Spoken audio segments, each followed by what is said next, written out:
ಹಾಸನ ಅಶ್ಲೀಲ ವಿಡಿಯೋ ಪ್ರಕರಣಕ್ಕೆ ಸಂಬಂಧಪಟ್ಟ ಹಾಗೆ ತನಿಖೆ ಚುರುಕುಗೊಂಡಿದೆ. ರೇವಣ್ಣ ನಿವಾಸದಲ್ಲಿ ಸಂತ್ರಸ್ತೆಯನ್ನ ಕರೆತಂದು ಸ್ಥಳ ಮಹಜರಿಗೆ ಮುಂದಾಗಿದ್ದಾರೆ ಎಸ್ಐಟಿ ಟೀಮ್. ಬಸವನಗುಡಿಯ ರೇವಣ್ಣ ನಿವಾಸದಲ್ಲಿ ಸಂತ್ರಸ್ತೆ ಸಮ್ಮುಖದಲ್ಲಿ ಸ್ಥಳ ಮಹಜರು ಮಾಡಲಾಗ್ತಾ ಇದೆ. ರೇವಣ್ಣನವರ ಶಿವಸ್ಮಿತ ನಿವಾಸದಲ್ಲಿ ಅಧಿಕಾರಿಗಳು ಸ್ಥಳ ಮಹಜರು ಪ್ರಕ್ರಿಯೆ ಕೈಗೊಂಡಿದ್ದಾರೆ. ಮನೆ ಎದುರು ಬ್ಯಾರಿಕೇಡ್ ಹಾಕಿ ಪೊಲೀಸರು ಬಿಗಿ ಬಂದೋಬಸ್ತ್ ನಿಯೋಜನೆ ಮಾಡಿಕೊಂಡಿದ್ದಾರೆ. ಈ ಮನೆಗೆ ಯಾರಿಗೂ ಕೂಡ ಪ್ರವೇಶಕ್ಕೂ ಅವಕಾಶ ಕಲ್ಪಿಸಿ ಕೊಡ್ತಾ ಇಲ್ಲ. ಸ್ಥಳ ಮಹಜರು ನಡೀತಾ ಇರೋದ್ರಿಂದ ಹಾಸನದ ಹೊಳೆ ನರಸೀಪುರದಲ್ಲಿ ದೂರು ನೀಡಿದ್ರು ಸಂತ್ರಸ್ತೆ. ಈ ಪ್ರಕರಣಕ್ಕೆ ಸಂಬಂಧಪಟ್ಟ ಹಾಗೆ ಇದೀಗ ನಿವಾಸದಲ್ಲಿ ಸ್ಥಳ ಮಹಜರು ಪ್ರಕ್ರಿಯೆಯನ್ನು ಕೈಗೊಂಡಿದ್ದಾರೆ. ಬಸವನಗುಡಿಯ ರೇವಣ್ಣ ಅವರ ನಿವಾಸದಲ್ಲಿ ಸದ್ಯ ಈಗ ಸ್ಪಾಟ್ ಮಹಜರ್ಗೆ ಪೊಲೀಸರು ಮುಂದಾಗಿದ್ದಾರೆ. ಸಂತ್ರಸ್ತೆಯ ಸಮ್ಮುಖದಲ್ಲೇ ಇಲ್ಲಿ ಸ್ಥಳ ಮಹಜರು ಪ್ರಕ್ರಿಯೆಗೆ ಎಸ್ಐಟಿ ಅಧಿಕಾರಿಗಳು ಮುಂದಾಗಿರೋದು. ಹೊಳೆ ನರಸೀಪುರದಲ್ಲಿ ದೂರು ದಾಖಲಾಗಿರೋದು. ಆ ಪ್ರಕರಣಕ್ಕೆ ಸಂಬಂಧಪಟ್ಟ ಹಾಗೆ ಈಗ ಎಸ್ಐಟಿ ಟೀಮ್ ಸಂತ್ರಸ್ತೆ ಮಹಿಳೆಯ ಸಮೇತವಾಗಿಯೇ ಇಲ್ಲಿ ಸ್ಪಾಟ್ ಮಹಜರ್ ಮಾಡೋದಕ್ಕೆ ಮುಂದಾಗಿದ್ದಾರೆ. ಆ ದೃಶ್ಯಗಳನ್ನು ಕೂಡ ನೀವು ಗಮನಿಸ್ತಾ ಇದ್ದೀರಾ. ಬಸವನಗುಡಿಯಲ್ಲಿರುವಂತಹ ರೇವಣ್ಣ ಅವರ ನಿವಾಸದಲ್ಲಿ ಸದ್ಯ ಪೊಲೀಸರು ಸಂಪೂರ್ಣ ಬಿಗಿ ಬಂದೋಬಸ್ತನ್ನು ಅಲ್ಲಿ ನಿಯೋಜನೆ ಮಾಡಿದ್ದಾರೆ. ಬ್ಯಾರಿಕೇಡ್ ಹಾಕಿ ಸಂಪೂರ್ಣ ಅಲ್ಲಿ ಭದ್ರತೆಯನ್ನ ಮಾಡ್ಕೊಂಡಿದ್ದಾರೆ. ಅಂದ್ರೆ ಯಾರಿಗೂ ಕೂಡ ಸ್ಪಾಟ್ ಮಹಜರ್ ಮುಗಿಯೋವರೆಗೂ ಕೂಡ ನಿವಾಸಕ್ಕೆ ಪ್ರವೇಶ ಮಾಡೋದಕ್ಕೆ ಅವಕಾಶ ಮಾಡಿಕೊಡ್ತಾ ಇಲ್ಲ. ಲೈಂಗಿಕ ದೌರ್ಜನ್ಯಕ್ಕೆ ಸಂಬಂಧಪಟ್ಟ ಹಾಗೆ ಈ ಅಶ್ಲೀಲ ವಿಡಿಯೋಗಳ ಪ್ರಕರಣದಲ್ಲಿ ಹೊಳೆ ನರಸೀಪುರದಲ್ಲಿ ದಾಖಲಾಗಿದ್ದಂಥ ಆ ದೂರಿನ ಅನ್ವಯ ದಾಖಲಾಗಿರೋ ಪ್ರಕರಣ ಇದು. ಬಸವನಗುಡಿಯ ರೇವಣ್ಣ ಅವರ ನಿವಾಸದಲ್ಲೂ ಕೂಡ ಈಗ ಎಸ್ಐಟಿ ಅಧಿಕಾರಿಗಳು ಸ್ಥಳ ಮಹಜರು ನಡೆಸ್ತಾ ಇದ್ದಾರೆ. ಹೊಳೆ ನರಸೀಪುರದ ಅವರ ನಿವಾಸದಲ್ಲೂ ಕೂಡ ಸ್ಪಾಟ್ ಮಹಜರ್ ನಡೆಸಿದ್ರು ಸಂತ್ರಸ್ತ ಮಹಿಳೆಯರನ್ನ ಕರೆತಂದು. ಇದೀಗ ಬೆಂಗಳೂರಿನ ಬಸವನಗುಡಿ ನಿವಾಸದಲ್ಲೂ ಕೂಡ ನೋಡಿ ಅದೇ ಪ್ರಕ್ರಿಯೆಗಳನ್ನ ಮುಂದುವರಿಸಿದ್ದಾರೆ. ಒಟ್ಟು 3 FIRಗಳು ದಾಖಲಾಗಿದೆ. ಅದರಲ್ಲಿ ಒಂದು ಪ್ರಕರಣ ಕಿಡ್ನಾಪ್ಗೆ ಸಂಬಂಧಪಟ್ಟಿದ್ದಾದ್ರೆ ಉಳಿದ 2 FIRಗಳಲ್ಲಿ ಲೈಂಗಿಕ ದೌರ್ಜನ್ಯಕ್ಕೆ ಸಂಬಂಧಪಟ್ಟ ಹಾಗೆ ಪ್ರಕರಣಗಳು ದಾಖಲಾಗಿರೋದು. ಅದು ಹೊಳೆ ನರಸೀಪುರದಲ್ಲಿ ದಾಖಲಾಗಿರುವಂಥ ಪ್ರಕರಣಗಳು. ಅದೇ ಪ್ರಕರಣಕ್ಕೆ ಸಂಬಂಧಪಟ್ಟ ಹಾಗೆ ಈಗ ಸಂತ್ರಸ್ತೆ ಏನಿದ್ದಾರೆ ಆರೋಪ ಮಾಡಿದ್ದಾರಲ್ಲ, ನನ್ನ ಮೇಲೆ ಲೈಂಗಿಕ ದೌರ್ಜನ್ಯ ಆಗಿದೆ, ಈ ರೀತಿಯಾಗಿ ರೇವಣ್ಣ ವರ್ತಿಸ್ತಾ ಇದ್ರು ಮತ್ತು ಪ್ರಜ್ವಲ್ ರೇವಣ್ಣ ಅಂತ ಆರೋಪ ಮಾಡಿ ದೂರು ದಾಖಲಿಸಿದ್ದಾರಲ್ಲ ಸಂತ್ರಸ್ತೆ ಮಹಿಳೆ, ಅವರನ್ನ ಈಗ ಎಸ್ಐಟಿ ಟೀಮ್ ಕರೆದುಕೊಂಡು ಬಂದು ಬಸವನಗುಡಿಯ ನಿವಾಸದಲ್ಲಿ ಸ್ಪಾಟ್ ಮಹಜರ್ ನಡೆಸ್ತಾ ಇದ್ದಾರೆ. ಸಾಕಷ್ಟು ಎವಿಡೆನ್ಸ್ಗಳನ್ನು ಕಲೆ ಹಾಕುವಂಥ ಪ್ರಕ್ರಿಯೆ ಇರುತ್ತೆ. ಸ್ಪಾಟ್ ಮಹಜರ್ ಮಾಡೋ ಸಂದರ್ಭದಲ್ಲಿ ಲೈವ್ ಎವಿಡೆನ್ಸ್ ಇರಬಹುದು, ಟೆಕ್ನಿಕಲ್ ಎವಿಡೆನ್ಸ್ಗಳಿರಬಹುದು, ಜೊತೆಗೆ ಸಾಕಷ್ಟು ಮಾಹಿತಿಯನ್ನು ಸಂತ್ರಸ್ತೆಯ ಹೇಳಿಕೆ ಏನು ಕೊಟ್ಟಿದ್ರು ದೂರಿನ ಸಂದರ್ಭದಲ್ಲಿ, ಸ್ಪಾಟ್ ಮಹಜರ್ನ ಸಂದರ್ಭದಲ್ಲಿ ಏನೆಲ್ಲ ಹೇಳ್ತಾರೆ, ಅದಕ್ಕೆ ಸಂಬಂಧಪಟ್ಟ ಹಾಗೆ ಅಲ್ಲೇನಾದರೂ ಎವಿಡೆನ್ಸ್ಗಳು ಸಿಗುತ್ತಾ, ಎಲ್ಲ ಆಯಾಮಗಳಲ್ಲಿ ಈ ಸಂದರ್ಭದಲ್ಲಿ ಎಸ್ಐಟಿ ಅಧಿಕಾರಿಗಳು ಕೂಡ ಸಾಕ್ಷಿಗಳನ್ನು ಕಲೆ ಹಾಕೋದಕ್ಕೂ ಮುಂದಾಗ್ತಾರೆ. ಹಾಗಾಗಿ ಕ್ರೈಮ್ ಸೀನ್ಗಳಲ್ಲಿ ಈ ಸ್ಪಾಟ್ ಮಹಜರ್ ಬಹಳ ಪ್ರಮುಖ ಅಂಶ ಆಗಿರುತ್ತೆ. ಡೀಟೇಲ್ಸ್ ಕೊಡ್ತಾರೆ ನಮ್ಮ ಪ್ರತಿನಿಧಿ ಆ ನಿವಾಸದ ಸಮೀಪದಿಂದ ಶಿವಕುಮಾರ್. ಈಗ ಹೊಳೆ ನರಸೀಪುರದಲ್ಲಿ ದೂರು ದಾಖಲಾಗಿರೋದು, ಬಟ್ ಈಗ ಬಸವನಗುಡಿ ನಿವಾಸದಲ್ಲಿ ಸ್ಪಾಟ್ ಮಹಜರ್ ಮಾಡ್ತಾ ಇದ್ದಾರೆ. ಮಹಿಳೆ ಉಲ್ಲೇಖ ಮಾಡಿದ್ದಕ್ಕಾಗಿ ಇಲ್ಲೂ ಕೂಡ ಸ್ಪಾಟ್ ಮಹಜರ್ ನಡೀತಾ ಇರೋದಾ? ಏನ್ ಡೀಟೇಲ್ಸ್ ಗೊತ್ತಾಗ್ತಾ ಇದೆ? ಖಂಡಿತವಾಗ್ಲೂ ಮಹಿಳೆ ದೂರಿನಲ್ಲಿ ಉಲ್ಲೇಖ ಮಾಡಿದಂತೆ ಆಕೆ ಸುಮಾರು 4-5 ವರ್ಷಗಳ ಹಿಂದೆ ಹೊಳೆ ನರಸೀಪುರದ ನಿವಾಸ ಜೊತೆಗೆ ಬಸವನಗುಡಿಯ ಅವರ ನಿವಾಸದಲ್ಲಿ ಆಕೆ ಮನೆಯಲ್ಲಿ ಕೆಲಸವನ್ನ ಮಾಡ್ಕೊಂಡಿದ್ದು, ಜೊತೆಗೆ ಸೂರಜ್ ರೇವಣ್ಣ ಅವರ ಮದುವೆ ಸಂದರ್ಭದಲ್ಲಿ ಆಕೆ ಅಡುಗೆ ಕೆಲಸವನ್ನ ಮಾಡ್ಕೊಂಡಿದ್ದೆ. ಈ ವೇಳೆ ಸುಮಾರು ಬಾರಿ ಲೈಂಗಿಕವಾಗಿ ಕಿರುಕುಳವನ್ನ ಕೊಟ್ಟಿದ್ದಾರೆ ಅಂತೇಳಿ ದೂರಿನಲ್ಲಿ ಉಲ್ಲೇಖವನ್ನ ಮಾಡಿದ್ಲು. ಪ್ರಮುಖವಾಗಿ ಆಕೆ ಹೇಳುವಂತದ್ದು, ರೇವಣ್ಣ ಅವರು ತಮ್ಮ ಕೊಠಡಿಗೆ ಕರೀತಾ ಇದ್ರು, ಹಣ್ಣನ್ನ ಕೊಡುವಂತ ನೆಪದಲ್ಲಿ ಮೈಯನ್ನ ಮುಟ್ತಾ ಇದ್ರು, ಜೊತೆಗೆ ಭವಾನಿ ರೇವಣ್ಣ ಅವರು ಮನೆಯಲ್ಲಿ ಇಲ್ದಂತ ಸಂದರ್ಭದಲ್ಲಿ ಹಲವು ಬಾರಿ ಲೈಂಗಿಕವಾಗಿ ಶೋಷಣೆಯನ್ನ ಮಾಡಿದ್ದಾರೆ. ಪ್ರಜ್ವಲ್ ರೇವಣ್ಣ ಅವರು ಹಿಂಬದಿಯಿಂದ ಬಂದು ದೇಹವನ್ನ ಮುಟ್ಟುವಂತ ಕೆಲಸವನ್ನು ಕೂಡ ಮಾಡ್ತಿದ್ರು. ನನ್ನ ಮಗಳಿಗೆ ಹಲವು ಬಾರಿ ವಿಡಿಯೋ ಕಾಲನ್ನ ಮಾಡಿ ಅಸಭ್ಯವಾಗಿ ಮಾತಾಡಿ ಆಕೆಯನ್ನ ಪ್ರಚೋದಿಸಿದ್ಲು. ಇದೆಲ್ಲವನ್ನ ನೋಡಿದಂತ ನಂತರದಲ್ಲಿ ಆಕೆ ನಂಬರ್ ಅನ್ನು ಬ್ಲಾಕ್ ಮಾಡಿದ್ವಿ ಅಂತೇಳಿ ದೂರಿನಲ್ಲಿ ಸ್ಪಷ್ಟವಾಗಿ ಮೆನ್ಷನ್ ಅನ್ನ ಮಾಡಿರ್ತಾರೆ. ಅದರಂತೆ ಸದ್ಯ ಎಸ್ಐಟಿ ಅಧಿಕಾರಿಗಳು ಬಂದು ಮನೆಯನ್ನ ಮಹಜರ್ ಮಾಡ್ತಿರುವಂತದ್ದು. ಸದ್ಯ HD ರೇವಣ್ಣ ಅವರ ನಿವಾಸದಲ್ಲಿ ಯಾರು ಕೂಡ ಇಲ್ಲ. ಹೀಗಾಗಿ HD ರೇವಣ್ಣ ಅವರ ವಕೀಲರ ಸಮ್ಮುಖದಲ್ಲಿ ಮನೆಯನ್ನ ಮಹಜರ್ ಮಾಡ್ತಿರುವಂತದ್ದು. ಪ್ರಮುಖವಾಗಿ ಮಹಜರ್ ಮಾಡುವಂತಹ ಸಂದರ್ಭದಲ್ಲಿ ಆಕೆ ಹೇಳುವಂತ ಪ್ರತಿಯೊಂದು ಸ್ಟೇಟ್ಮೆಂಟ್ ಅನ್ನು ಕೂಡ ಇನ್ ಕ್ಯಾಮ್ರಾ ಪ್ರೊಸೀಡಿಂಗ್ಸ್ ಮಾಡುವಂತದ್ದು. ಅಂದ್ರೆ ಕ್ಯಾಮ್ರಾ ಮೂಲಕವಾಗಿ ಆಕೆ ಹೇಳುವಂತದ್ದೆಲ್ಲವನ್ನು ಕೂಡ ಎಸ್ಐಟಿ ಅಧಿಕಾರಿಗಳು ರೆಕಾರ್ಡಿಂಗ್ ಮಾಡುವಂತ ಕೆಲಸವನ್ನ ಮಾಡ್ತಾರೆ. ಇಲ್ಲಿ ಲೈವ್ ಎವಿಡೆನ್ಸ್ ಅನ್ನ ಕಲೆಕ್ಟ್ ಮಾಡುವಂತ ಕೆಲಸ ಆಗುತ್ತೆ. ಅಂದ್ರೆ ಆಕೆ ಹೇಳಿಕೆಯನ್ನು ಕೊಡುವಂತದ್ದು ಇಲ್ಲಿ ಲೈವ್ ಎವಿಡೆನ್ಸ್ ಆದ್ರೆ ಆಕೆ ದೂರಿನಲ್ಲಿ ಉಲ್ಲೇಖವನ್ನ ಮಾಡಿದಂತೆ ಹಿಂದೆ 5-6 ಜನ ಮಹಿಳೆಯರು ಇಲ್ಲಿ ಕೆಲಸವನ್ನ ಮಾಡ್ತಿದ್ರು ಅಂತೇಳಿ, ಆದ್ರೆ ಆ ಮಹಿಳೆಯರು ಹೊಳೆ ನರಸೀಪುರದ ನಿವಾಸದಲ್ಲಿ ಮಾಡ್ತಿದ್ರ ಅಥವಾ ಇಲ್ಲಿ ಬಸವನಗುಡಿಯ ನಿವಾಸದಲ್ಲಿ ಜೊತೆಯಾಗಿ ಕೆಲಸವನ್ನ ಮಾಡ್ತಿದ್ರ, ಅವರ ಸ್ಟೇಟ್ಮೆಂಟ್ ಅನ್ನು ಕಲೆಕ್ಟ್ ಮಾಡುವಂತ ಕೆಲಸವನ್ನ ಎಸ್ಐಟಿ ಅಧಿಕಾರಿಗಳು ಮಾಡ್ತಾರೆ. ಒಂದ್ ಕಡೆ ಲೈವ್ ಎವಿಡೆನ್ಸ್ ಆದ್ರೆ ಆಕೆ ದೂರನ್ನ ಕೊಟ್ಟಂತ ದೂರಿನಲ್ಲಿ ದಾಖಲು ಮಾಡಿದಂತೆ 4-5 ವರ್ಷಗಳ ಹಿಂದೆ ಅಂತೇಳಿ ಆಕೆ ಹೇಳಿರುವಂತದ್ದು. ಹಾಗಾಗಿ ಅವತ್ತಿನ ದಿನಮಾನದಲ್ಲಿ ಟವರ್ ಡಂಪ್ ತೆಗೆದು ತಪಾಸಣೆ ಮಾಡುವಂತ ಕೆಲಸವನ್ನ ಎಸ್ಐಟಿ ಅಧಿಕಾರಿಗಳು ಮಾಡುವಂತದ್ದು. ಆಕೆ ದೂರಿನಲ್ಲಿ ಉಲ್ಲೇಖಿಸಿದಂತ ದಿನಾಂಕದಂದು ರೇವಣ್ಣ ಅವರ ಟವರ್ ಡಂಪ್ ಅಂದ್ರೆ ಅವರ ಮೊಬೈಲ್ ನ ಟವರ್ ಡಂಪ್ ಇದೇ ಲೊಕೇಶನ್ ಅಲ್ಲಿ ಇತ್ತ. ಈ ರೀತಿಯಾಗಿ ಎಲ್ಲವನ್ನು ಕೂಡ ಎಸ್ಐಟಿ ಅಧಿಕಾರಿಗಳು ಪರಿಶೀಲನೆ ಮಾಡುವಂತದ್ದು. ಸದ್ಯ ಬಸವನಗುಡಿ ನಿವಾಸದಲ್ಲಿ ಅವರ ಕುಟುಂಬಸ್ಥರು ಯಾರು ಕೂಡ ಇಲ್ಲ. ರೇವಣ್ಣ ಅವರು ಈಗ ಆಲ್ರೆಡಿ SIT ವಶದಲ್ಲಿದ್ದಾರೆ. ಸೂರಜ್ ರೇವಣ್ಣ ಅವರು ಕೂಡ ಮನೆಯಲ್ಲಿಲ್ಲ. ಭವಾನಿ ರೇವಣ್ಣ ಅವರು ಹಾಸನದಲ್ಲಿದ್ದಾರೆ ಅನ್ನೋ ಮಾಹಿತಿ ಸದ್ಯಕ್ಕೆ ಸಿಕ್ತಿರುವಂತದ್ದು.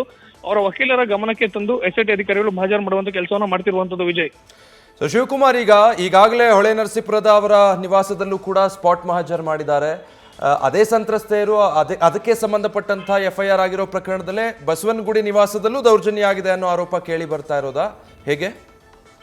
ವಿಜಯ್, ಖಂಡಿತವಾಗ್ಲು ಅದೇ ದೂರ್ನ ಸಂತ್ರಸ್ತೆ ಅಂದ್ರೆ HD ರೇವಣ್ಣ ಹಾಗೂ ಪ್ರಜ್ವಲ್ ರೇವಣ್ಣ ಇಬ್ರು ಮೇಲೂ ಏನು ಹೊಳೆ ನರಸೀಪುರದಲ್ಲಿ ಮೊದಲ ಪ್ರಕರಣ ದಾಖಲಾಗುತ್ತೆ. ಕಳೆದ 28ನೇ ತಾರೀಕು ದಾಖಲಾಗುವಂತ ಪ್ರಕರಣ ಇದು.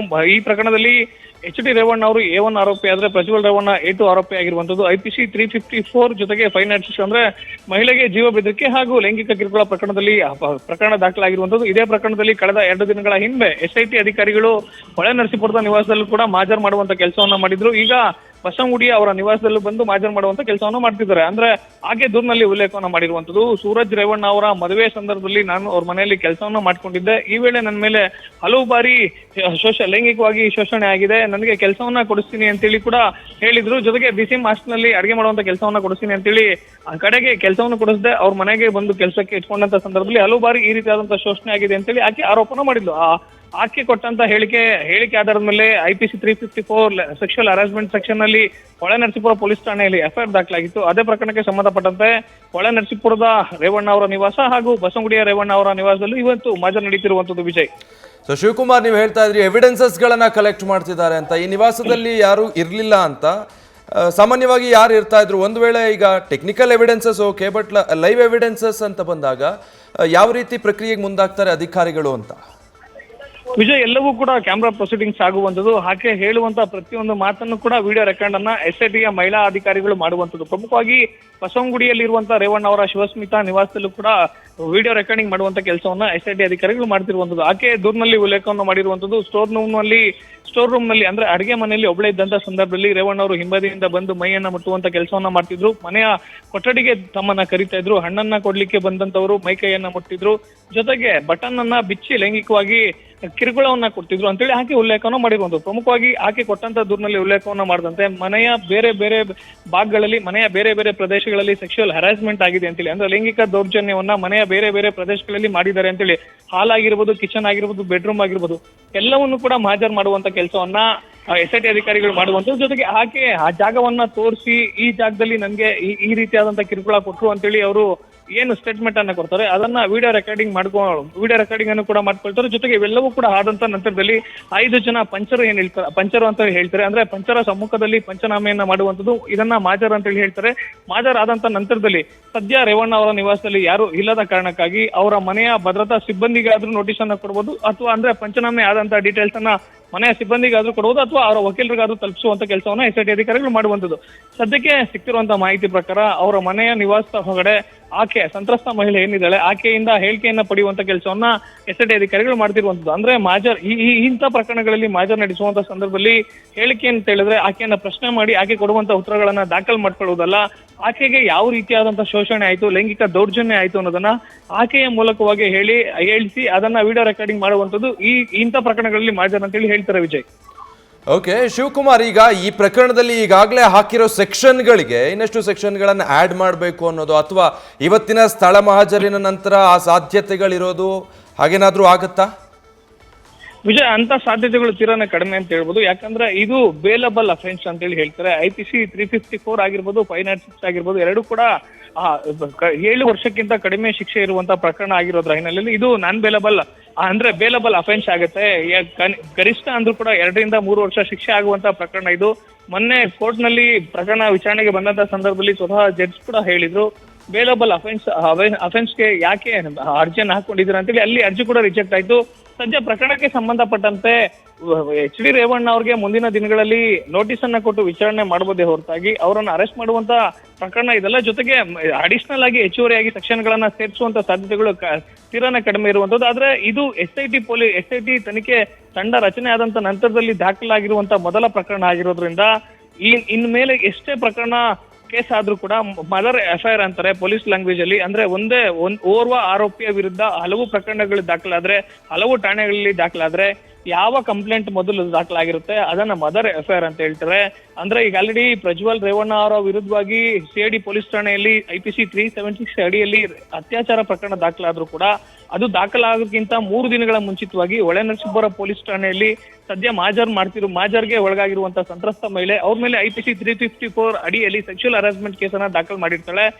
ಓರ್ವ ಆರೋಪಿತನ ಮೇಲೆ ಎಷ್ಟೇ ಪ್ರಕರಣಗಳು ದಾಖಲಾದ್ರೂ ಕೂಡ ಮೊದಲು ದಾಖಲಾದಂತಹ ಪ್ರಕರಣದ ತನಿಖೆಯನ್ನ ತನಿಖಾಧಿಕಾರಿಗಳು ಮೊದಲು ಎತ್ಕೊಳ್ಳುವಂಥದ್ದು. ಅದರಂತೆ ಹೊಳೆನರಸೀಪುರದ ಪೊಲೀಸ್ ಠಾಣೆಯಲ್ಲಿ ದಾಖಲಾಗಿದ್ದಂತ ಮೊದಲ ಕೇಸ್ ಏನಿದೆ ಅದಕ್ಕೆ ಸಂಬಂಧಪಟ್ಟಂತೆ ಮಾಜರ್ ಮಾಡುವಂತ ಕೆಲಸವನ್ನ ಸದ್ಯ SIT ಅಧಿಕಾರಿಗಳು ಮಾಡ್ತಿರುವಂತದ್ದು. Vijay, okay, thank you Shivakumar. ಒಟ್ಟಿನಲ್ಲಿ ಬೆಂಗಳೂರಿನ ಅವರ ಶಿವಸ್ಮಿತಾ ನಿವಾಸದಲ್ಲಿ, ರೇವಣ್ಣ ಅವರ ನಿವಾಸ, ಅಲ್ಲಿ ಈಗ ಸಂತ್ರಸ್ತ ಮಹಿಳೆಯರನ್ನ ಕರೆದುಕೊಂಡು ಬಂದು SIT ಅಧಿಕಾರಿಗಳು ಸ್ಥಳ ಮಹಜರ್ ನಡೆಸ್ತಾ ಇದ್ದಾರೆ. ಒಟ್ಟು ಈಗಾಗಲೇ ಕೇಳಿ ಬರ್ತಾ ಇರೋ ಆರೋಪಗಳಿಗೆ ಸಂಬಂಧಪಟ್ಟ ಹಾಗೆ 3 FIRಗಳು ದಾಖಲಾಗಿರೋದು. ಅದರಲ್ಲಿ ಒಂದು KR ನಗರದಲ್ಲಿ ಆಗಿರೋದು, ಅದು ಕಿಡ್ನಾಪ್ ಪ್ರಕರಣ. ಅದಕ್ಕೆ ಸಂಬಂಧಪಟ್ಟ ಹಾಗೆ ಈಗಾಗಲೇ SIT ಟೀಮ್ ರೇವಣ್ಣರನ್ನ ಕಸ್ಟಡಿಗೆ ತಗೊಂಡಿದ್ದಾರೆ. ಉಳಿದಿರೋ 2 FIR ಪೈಕಿ ಮೊಟ್ಟ ಮೊದಲ FIR ಏನು ದಾಖಲಾಗುತ್ತಲ್ಲ, ಅದರಲ್ಲಿ ರೇವಣ್ಣ ಅವರು A1 ಆಗಿರ್ತಾರೆ, ಪ್ರಜ್ವಲ್ ರೇವಣ್ಣ A2 ಆರೋಪಿ ಆಗಿರ್ತಾರೆ. ಆ ಪ್ರಕರಣಕ್ಕೆ ಸಂಬಂಧಪಟ್ಟ ಹಾಗೆ ಈಗ ಅವರ ಬಸವನಗುಡಿ ನಿವಾಸದಲ್ಲಿ ಈ ಸ್ಪಾಟ್ ಮಹಜರ್ ಪ್ರಕ್ರಿಯೆಯನ್ನು ಅಧಿಕಾರಿಗಳು ಕೈಗೊಳ್ತಾ ಇರುವಂಥದ್ದು. ದೂರು ನೀಡೋ ಸಂದರ್ಭದಲ್ಲಿ ಸಂತ್ರಸ್ತ ಮಹಿಳೆ ಏನೇನೆಲ್ಲ ಡೀಟೇಲ್ಸ್ ಕೊಟ್ಟಿರ್ತಾರೆ, ಇಷ್ಟನೇ ದಿನಾಂಕದಂದು ಈ ಸಂದರ್ಭದಲ್ಲಿ ಬೆಂಗಳೂರಿನ ಈ ನಿವಾಸದಲ್ಲಿ ನನ್ನ ಮೇಲೆ ಈ ರೀತಿ ದೌರ್ಜನ್ಯ ಆಗಿದೆ ಅಂತೆಲ್ಲ, ಅದೆಲ್ಲವನ್ನೂ ಕೂಡ ಸೂಕ್ಷ್ಮವಾಗಿ ಪರಿಗಣಿಸಿ ಆ ಆಧಾರದ ಮೇಲೆ ಬೆಂಗಳೂರಿನ ಬಸವನಗುಡಿ ನಿವಾಸದಲ್ಲೂ ಕೂಡ ಸಂತ್ರಸ್ತ ಮಹಿಳೆಯನ್ನ ಕರೆತಂದು ಅಧಿಕಾರಿಗಳು ಸ್ಪಾಟ್ ಮಹಜರ್ ನಡೆಸೋದಕ್ಕೆ ಮುಂದಾಗಿದ್ದಾರೆ. ಮಹಿಳೆಯ ಸಮ್ಮುಖದಲ್ಲೇ ಏನೇನು ಹೇಳ್ತಾರೆ, ಎಲ್ಲಿ ಅವ್ರ ಮೇಲೆ ಈ ರೀತಿಯಾಗಿ ದೌರ್ಜನ್ಯ ನಡೆದಿದೆ ಅದೆಲ್ಲವನ್ನೂ ಕೂಡ ಮಹಿಳೆ ತೋರಿಸ್ತಾ ಹೋಗ್ತಾರೆ. ಈ ಸ್ಥಳದಲ್ಲಿ ಹೀಗೀಗಾಗಿದೆ ಅಂತ ಹೇಳಿ ಅದೆಲ್ಲವನ್ನೂ ಕೂಡ ಸಂಪೂರ್ಣ ವಿಡಿಯೋ ಚಿತ್ರೀಕರಣ ಕೂಡ ಮಾಡಿಕೊಳ್ಳಲಾಗುತ್ತೆ. ಸಂಪೂರ್ಣವಾಗಿ ಏನು ಸ್ಪಾಟ್ ಮಹಜರ್ ಮಾಡ್ತಿದ್ದಾರಲ್ಲ, ಆ ಸಂದರ್ಭದಲ್ಲಿ ಮಹಿಳೆ ದೂರು ಕೊಡೋ ಸಂದರ್ಭದಲ್ಲಿ ಏನೇನೆಲ್ಲ ಹೇಳಿದ್ರು, ಯಾವ ಸಂದರ್ಭದಲ್ಲಿ, ಯಾವ ಸ್ಥಳದಲ್ಲಿ, ಯಾವ ರೀತಿ ತನ್ನ ಮೇಲೆ ಲೈಂಗಿಕ ದೌರ್ಜನ್ಯ ಮಾಡಿದ್ರು ರೇವಣ್ಣ ಅಥವಾ ಪ್ರಜ್ವಲ್ ರೇವಣ್ಣ, ಅದೆಲ್ಲವನ್ನೂ ಕೂಡ ಇವತ್ತಿನ ಈ ಸ್ಥಳ ಮಹಜರು ಪ್ರಕ್ರಿಯೆ ಸಂದರ್ಭದಲ್ಲಿ ಯಥಾವತ್ತ ಹಾಗೇನೆ SIT ಟೀಮ್ನ ಅಧಿಕಾರಿಗಳಿಗೆ ವಿವರಿಸ್ತಾ ಹೋಗ್ತಾರೆ. ಅದೆಲ್ಲವನ್ನೂ ಕೂಡ ಸಂಪೂರ್ಣ ವಿಡಿಯೋ ಚಿತ್ರೀಕರಣ ಮಾಡ್ಕೊಳ್ತಾ ಎಲ್ಲ ಸಾಕ್ಷ್ಯಗಳನ್ನು ಕಲೆ ಹಾಕ್ತಾ ಸಂಪೂರ್ಣ ಮಾಹಿತಿಯನ್ನು ಪಡೆದುಕೊಳ್ತಾ ಹೋಗ್ತಾರೆ SIT ಅಧಿಕಾರಿಗಳು ಕೂಡ. ರೇವಣ್ಣ ಮತ್ತೆ ಪ್ರಜ್ವಲ್ ರೇವಣ್ಣ ತಮ್ಮ ಮೇಲೆ ಹಲವು ಬಾರಿ ಈ ರೀತಿಯಾಗಿ ಲೈಂಗಿಕ ದೌರ್ಜನ್ಯವೆಸಗಿದ್ದಾರೆ. ಮನೆಯಲ್ಲಿ ತಾನು ಕೆಲಸಕ್ಕಿದ್ದಂಥ ಸಂದರ್ಭದಲ್ಲಿ ಸಮಯ ನೋಡಿ ಮನೆಯಲ್ಲಿ ಯಾರೂ ಇಲ್ಲದಾಗ ನೆಪಗಳನ್ನ ಮಾಡಿಕೊಂಡು ನನ್ನನ್ನು ಕರೆಸ್ಕೊಂಡು ಈ ರೀತಿ ಲೈಂಗಿಕ ದೌರ್ಜನ್ಯ ನಡೆಸಿದ್ದಾರೆ. ಒಂದಲ್ಲ ಹಲವು ಬಾರಿ ನನ್ನ ಮೇಲಿಂದ ಮೇಲೆ ಈ ರೀತಿಯಾಗಿ ಲೈಂಗಿಕ ದೌರ್ಜನ್ಯವೆಸಗಿದ್ದಾರೆ ಅನ್ನುವಂಥ ಆರೋಪ ಮಾಡಿದ್ದಾರೆ ಮಹಿಳೆ. ಆ ಎಲ್ಲದಕ್ಕೆ ಸಂಬಂಧಪಟ್ಟ ಹಾಗೆ ಇವತ್ತಿನ ಈ ಸ್ಥಳ ಮಹಜರಿನ ಸಂದರ್ಭದಲ್ಲಿ ಆ ಎಲ್ಲದರ ವಿವರಣೆಯನ್ನು ಕೊಡ್ತಾ ಹೋಗ್ತಾರೆ. ಈಗಾಗಲೇ ಇದರಲ್ಲಿ ಸೆಕ್ಷನ್ಗಳನ್ನು ಫ್ರೀಸ್ ಮಾಡಲಾಗಿದೆ, ಮತ್ತು ಬೇಲಬಲ್ ಪ್ರಕರಣ ಕೂಡ ಇದಾಗಿದೆ. ಗರಿಷ್ಠ ಅಂತ ಹೇಳಿದ್ರೆ 2 ರಿಂದ 3 ವರ್ಷ ಶಿಕ್ಷೆ ಅನ್ನುವಂಥ ಪ್ರಕರಣ. ಆ ಪ್ರಕರಣದಲ್ಲಿ ನಡೀತಾ ಇರುವಂಥ ಸ್ಪಾಟ್ ಮಹಜರ್ನ ಪ್ರೊಸೀಜರ್ ಇದು. ನ್ಯೂಸ್ ಫಸ್ಟ್ ನಿರ್ಭೀತಿಯಿಂದ ನಿಮ್ಮ ಪರವಾಗಿ.